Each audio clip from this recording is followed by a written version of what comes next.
हम भगवान के आज भी साक्षात दर्शन कर सकते हैं। वो कैसे, जानने के लिए वीडियो को पूरा देखिए।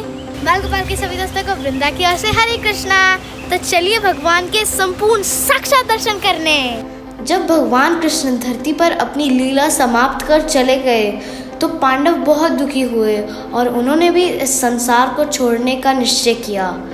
और युधिष्ठिर महाराज ने परीक्षित, जो अभिमन्यु के पुत्र थे, उनको विश्व सम्राट बनाया और वज्रनाभ, जो अनिरुद्ध के पुत्र थे और भगवान कृष्ण के ग्रेट ग्रैंड सन थे, उन्हें मथुरा का राजा बनाया। जैसे हमें भी भगवान को देखने की बहुत इच्छा होती है ना, वो कैसे दिखते होंगे, कितने प्यारे होंगे, कितने सुंदर होंगे।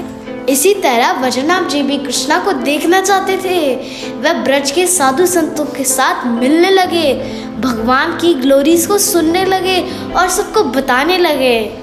तो वज्रनाभ जी ने ब्रज में भगवान की लीला स्थलियों को खोजना शुरू किया। एक दिन वह यमुना जी के पास एक कल्प वृक्ष के नीचे बैठकर भगवान को ध्यान पूर्वक बहुत प्रेम से याद करने लगे और प्रेयर करने लगे कि उनको भगवान की दिव्य लीलाओं के दर्शन हो। उन्हें भगवान की कृपा मिली और भगवान ने उनके हृदय में अपनी लीलाओं को प्रकाशित किया। तभी वज्रनाभ जी ने विश्वकर्मा जी को बुलाया, जिन्हें डेमिगॉड्स के आर्किटेक्ट भी कहा जाता है, और उनसे भगवान के विग्रह बनाने के लिए रिक्वेस्ट की। विश्वकर्मा जी ने 3 विग्रह बनाए, पर वज्रनाभ जी अब कैसे जानते कि इनमें से कृष्णा एग्जैक्टली कैसे दिखते होंगे? तो उन्होंने परीक्षित महाराज की माता उत्तरा जी को बुलाया, जिन्होंने भगवान के साक्षात दर्शन किए थे। सबसे पहले उत्तरा जी ने श्री मदन मोहन जी के विग्रह को देखा।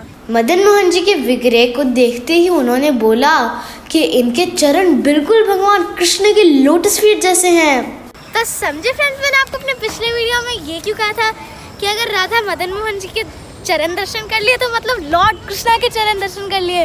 तो जब उत्तरा जी ने राधा गोपीनाथ जी के दर्शन करे तो वो बोली, इन विग्रह की चेस्ट और आर्म्स भगवान के चेस्ट और आर्म्स की जैसी हैं। तो आप जब भी गोपीनाथ जी के दर्शन करें तो ध्यान से और प्रेम से कीजिए। आखिर में उन्होंने गोविंद देव जी के दर्शन किए।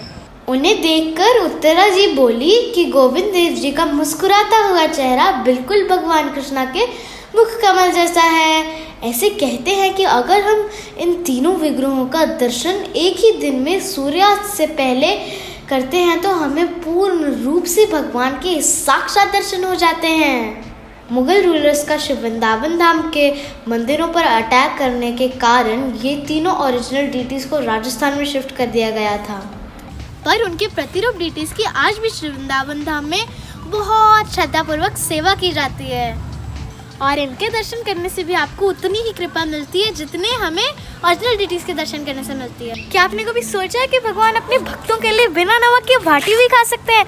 तो क्या आप जानना चाहते हैं ये कौन से भक्त हैं? तो जानेंगे मेरे नेक्स्ट वीडियो में। तब तक के लिए Radhe Radhe. Hare Krishna. If you like this video, please subscribe to our channel and do not forget to hit the bell icon. If you would love to help contribute to our next project, you can donate by clicking this button. So keep on watching more videos to have super blissful life. Stay tuned.